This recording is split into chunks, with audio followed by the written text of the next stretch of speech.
Et bonjour tout le monde, aujourd'hui je vais vous présenter la syntaxe C++ et comment fonctionne le code Hello World. Du coup pour commencer, je vais vous expliquer chaque ligne ce que fait.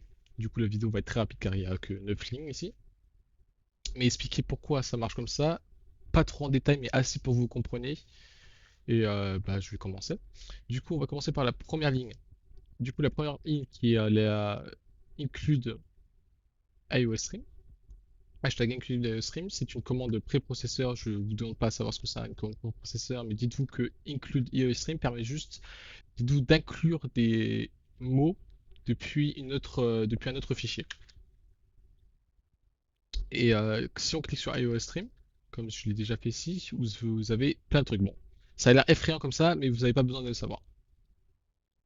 Mais dites-vous que ça permet juste d'inclure dans ce cas-là cout et endl, du coup endline. Et sans ça, ça va faire une erreur. Car cout et endline n'existent pas dans ce code en fait. Du coup, il faut absolument l'inclure pour qu'il réexiste. Là, ils existent. Code 2, il n'y a rien. Enfin, ligne 2, il n'y a rien. Ligne 3, using namespace std. Je sais pas si c'était une bonne idée que j'écrive ça, mais bon, on va le faire. Je l'ai écrit quand même. Du coup, using namespace permet juste de remplir les trous où est censé être écrit std. Je vous montre tout de suite l'exemple. Si j'enlève using namespace std, une erreur va apparaître. Voilà, cout et endline. Parce qu'en fait, normalement, si nous écrivons pas sans, si nous écrivons pardon sans le using namespace, en fait, il faudrait écrire comme ceci. std, mince, genre mal cap, alors std, std tout le monde. Et là, c'est censé remarcher. Du coup, en fait, ce que ça fait ni plus ni moins le using namespace, c'est qu'en fait, ça remplace là où il est censé avoir des std, ça le remplace en fait directement automatiquement. C'est-à-dire que si je l'enlève, là, ça marche. Bon, là, ça marche dans tous les cas parce que je l'ai déjà déclaré. Mais ce que je conseille, c'est si vous utilisez le using namespace std dans ce cas-là, c'est de supprimer les std. Sinon, vous n'utilisez pas le namespace et vous devez tout réécrire.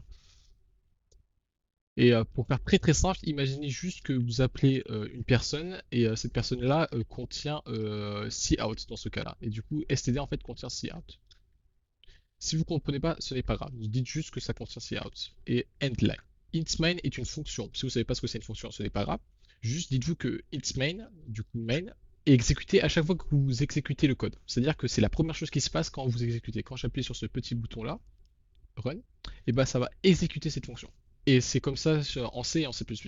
Ça a toujours été comme ça.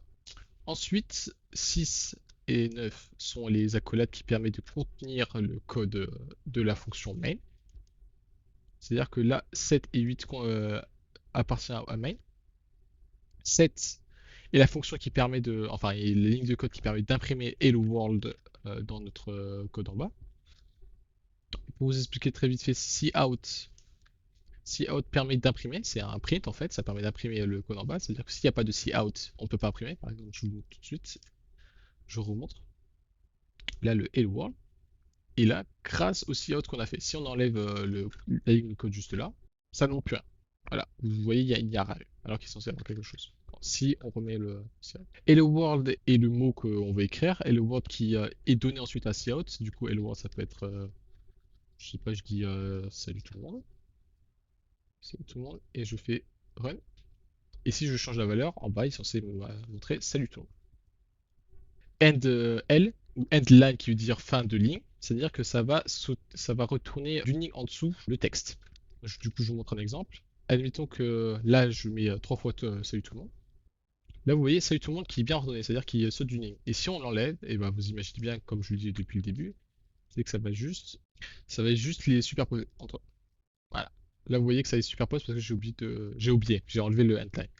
Et enfin, pour terminer, 8 qui retourne 0. Le 0, je vais pas expliquer pourquoi, mais retourne, dites-vous que ça arrête la fonction. Juste, ça dit, ok, toi tu t'arrêtes, tu fais plus rien. Il est très important à noter que la syntaxe est toujours comme ceci, c'est qu'à chaque fois que vous terminez une ligne, c'est-à-dire que vous retournez à la ligne, vous devez finir par une semi-colonne. Pourquoi pour faire très très simple, c'est qu'en fait le compiler va à chaque fois qu'il voit une semi-colonne, il dit ok cette commande est finie, du coup je passe à la commande suivante qui est ici return. Du coup, je crois que j'ai tout expliqué.